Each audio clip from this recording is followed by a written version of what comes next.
We're going to now talk about things that are a little bit different. Brandon is doing graduate work at St. Louis University in the chemistry department, right? Yes. And what we asked him to do was to take us to another place and look at where some emerging opportunities are coming up in things like energy and nanomaterials that aren't based on life science things. And we're going to talk about that. He's going to walk us through that, and then we're going to have a discussion afterwards. And during one of the breaks, discussion came up that we have somebody, John Bell, who's here with us from Boeing, who's been talking about the impact that nano actually has on the production floor. So we could think about the nano impact being how we make things to make tooling better, to make efficiency better, to make all kinds of things better, not just in the final product that we see. So as Brandon walks through, think about how energy could be different when we think about it from a nanoscale. So Brandon, I'm going to let you go. Hit the space bar or the key when you're ready to go. All right, thank you very much. Thanks. So once again, I'm Brandon Thomas. I'm a grad student at St. Louis University. My research mainly focuses on the synthesis and characterization of reactive metal nanomaterials. So I'm going to speak a little bit about some of the research that I've been working on, but then touch briefly on a few other areas within energetics. And so first, we have to know what a nanomaterial is, and it's any material that has at least one size dimension that's in the nanometer regime, roughly 1 to 100 nanometers. And we can classify all these materials based on the number of nanoscale dimensions present. We have 0D, 1D, or 2D materials with nanosheets. Now, another special classification of materials is the fullerenes, or the carbon-based materials. And these also have 0D, 1D, and 2D properties. But these are special materials because they have high conductivities and they have very high tensile strengths. And so you see the use of these materials in a variety of different applications, not just limited to energetics. The overall reactivity of a nanomaterial can be tuned based on the size and the shape. As you see here on the right, we can affect the color of our material just by changing the size diameter.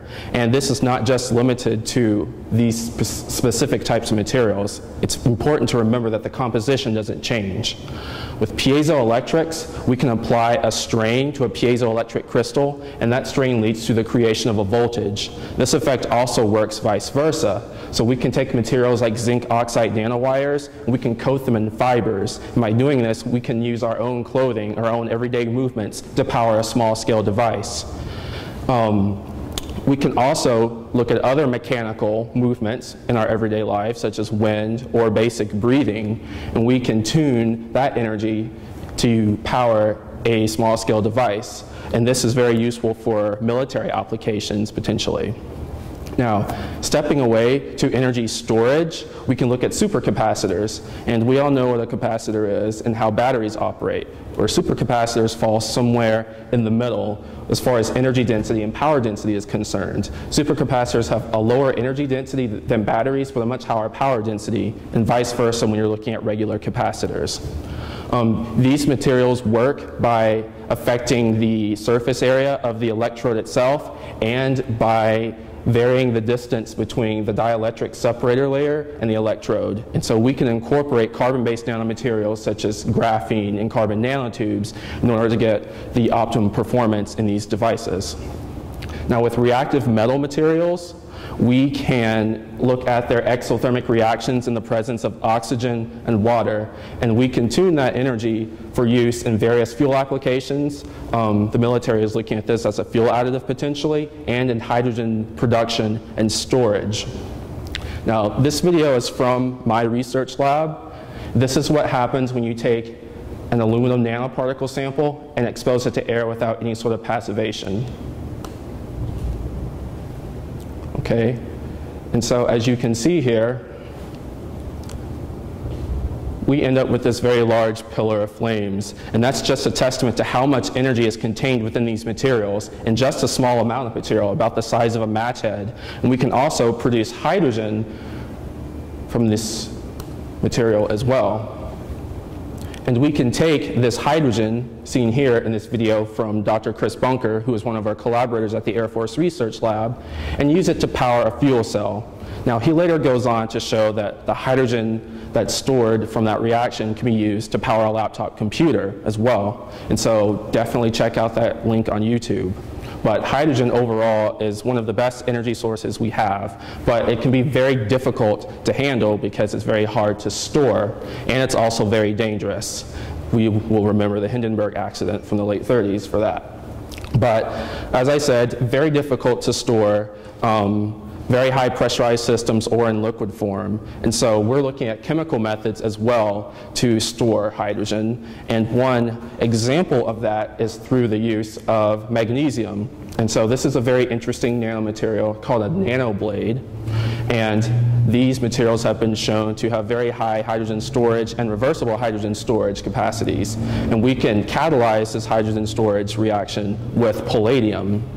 Now, in addition, we can look at complex metal hydrides. And so in the graph seen here, we're looking at the percent of weight lost over time as we liberate hydrogen versus the temperature. So for bulk magnesium hydride, the liberation temperature is rather high, but we can decrease this temperature by incorporating nanomaterials. And we can further decrease that decomposition temperature by incorporating other nanomaterials. Now, this is some research that I've been working on in my lab where I'm looking at lithium aluminum hydride decomposition to get metallic aluminum nanoparticles as well as lithium alanate nanoparticles. And a very interesting thing that we see is that these materials expand over time when we expose them to air. And we believe this is a result of hydrogen desorption or absorption. We're still testing. This is a very cool material that we've been working with recently where we look at passivating aluminum nanoparticles with photodegradable caps. And so we use polymethyl methacrylate, and we can tune the degree of reactivity for hydrogen production just by shining a UV light at this material. Now for solar cells, we can take advantage of the sun's solar energy to produce electrical energy, and we can coat these in metal oxides or metal oxide nanomaterials. Seen here, this is an example of a fuel cell that operates through quantum dots as well. This is a very interesting paper that I read recently in Science where indium phosphide nanowires were incorporated into a solar cell, and the overall quantum efficiency increased to around 14%. The normal quantum efficiency for these materials is half of this number. And so, in conclusion, we can look at various sources of energy, mechanical energy, solar energy, and we can convert these into electrical energy that we can then use to power various devices. By incorporating nanomaterials into these devices, we can affect their overall reactivity and their overall use. So thank you very much, and I'd be happy to take your questions. Great. Thanks, Brandon. Just to tee us up, so Brandon, you know, if you're watching, and you're not on the technical side, this might have been like, holy cow, I have no idea what he's talking about. So if I could, you know, for me, you know, I understand about a third of what you're talking about, but I kind of get the big picture. You know, one of the things that limits our smartphones or our electric cars or any of these kinds of electrical technology we want to do is power density. You know, so the ability of a battery to store electricity at a smaller and smaller size, that's its power density, is we're really approaching some limits here. So what you're kind of talking about is the future of if we expect to be able to have an electric car that doesn't have 500 pounds of batteries in the back end of it, that this is the kind of direction we're going, right? Mm-hmm. That's kind of what you're saying. Yes. Are there other examples of that to, you know, to just get to that simple level? You know, do you know of like supercapacitors?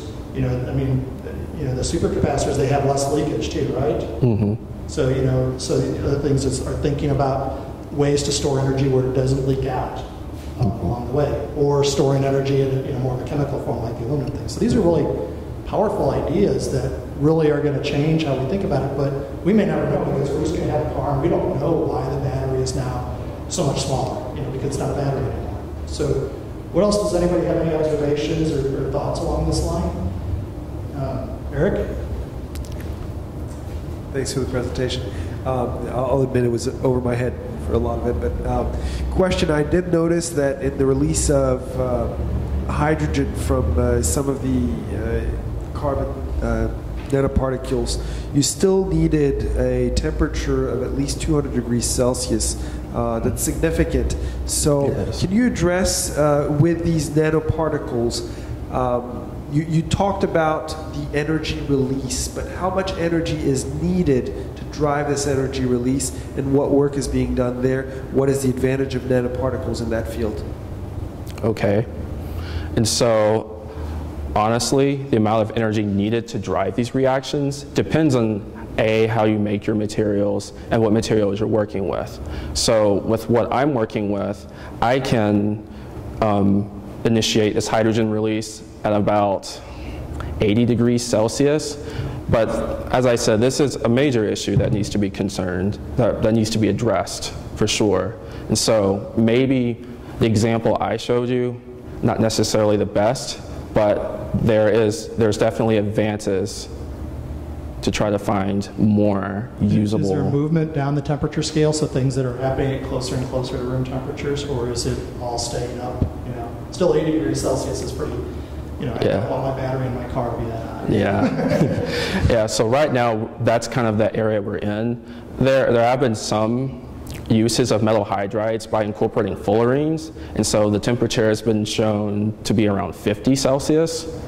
So we're getting closer and closer, but there's still work that needs to be done for sure. But an enormous amount of energy is being stored in these. I mean, so the trick is to make these work at room temperatures. The energy is already being stored or being released at those levels. John, is this the kind of thing that industry is aware of? So John, you work at, in the aerospace industry. Is this on people's radar screen, or is this way down the road that people are like, oh yeah, someday somebody's going to figure out how to do energy storage at this level, or somebody's going to solve some of these problems? I mean, people are looking at this near term. Just look at automotive or any transportation industry. It's about moving from point A to point B. That takes energy. It costs fuel, cost energy to move it, costs money in our case, or carbon credits. Whatever way you want to look at it, you're going to have to spend a lot of resources to move anything from point A to point B. In my case, I have to lift it, move it, and set it down safely, guaranteed. So I pay more. I'm taking in space, I pay more per kilogram. But you also get more and more conservative, more and more safety oriented. So my role is exceeding the safety oriented. And I worry about the pilot, the passengers, the freight. So we're very conservative. Given that, the things that we do accept very happily are those things typically we don't do. Electrical wiring that has nano blades in it, so that when it's laser marked, it takes a lot more vibration wear for the label to be removed. So I always have the part number of that wire on that airplane flying around, and no weight, minimal cost. We didn't invent this. That's perfect. So something that the passenger never notices, that it's purely about making sure that the uptime is there and maintainability is there. The interior materials of the airplane, the FAA, not the FDA for the medical folks, but our FAA, is our partner in that, and they're the ones that push the safety there. Those materials in the interior of the aircraft are incredibly safe. Smoke and tox, fire, smoke and tox, what we worry about there. If it burns, we don't want you to be harmed by it. You got to get out of the plane fast enough. So that has to burn slowly, and what it puts out must be not that harmful, because we need you to get out of the plane in time. So over the years, that changed better and better. Antibacterial surfaces, the little valve you let air out of, there's no reason that's not antibacterial. It will be an antibacterial polymer pretty soon to this already. Just like the cat mold now comes from microgram. There's nothing to stop that from microgram, except for the flame, smoke, and tox. You've got to go through an additional round of testing. So we have our own FDA equivalent length of time it takes for things to be incorporated for anything that flies. 3D printing, you mentioned that's a recent topic. I've been watching that in our industry for 15 years. Again, flame, smoke, and tox. We put it on military airplanes for air conditioning ductwork because it reduced 20 part numbers to 1. The logistics footprint of our ductwork on fighter jets plummeted, and hence the cost of maintaining it, the cost of replacing parts, because we adopted that technology. Getting it to where you can put it on a commercial airplane with the FAA rules for flame, smoke, and toxicity, that's taking longer. Guess what? It's chemistry and nanomaterials at play in a lot of the work pushing that forward. You'll start seeing more and more nanomaterials that you won't even know they're in. In cars, you see already some sporting equipment, of course, and my industry. So John makes a great point.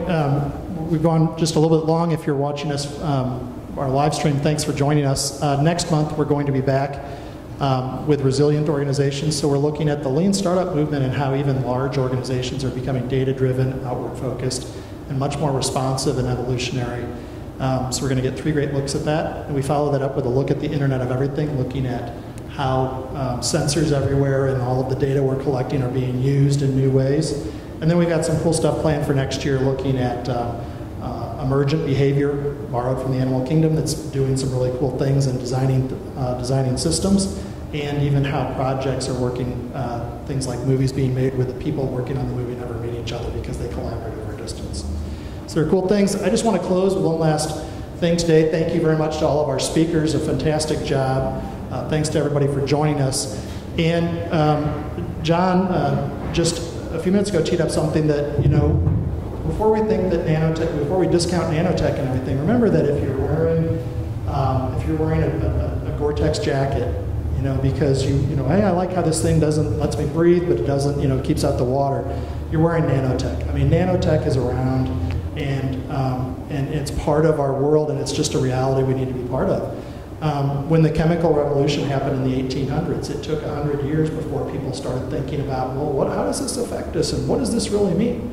And we're just now at the reality that we understand nanotech is here now, and it's part of how we see the world. And our world as it exists wouldn't be possible if we didn't take an honest look at nanotech and what its potential is and how we want to deal with it. Thank you very much for being part of the Disruptive Diner, and have a great day.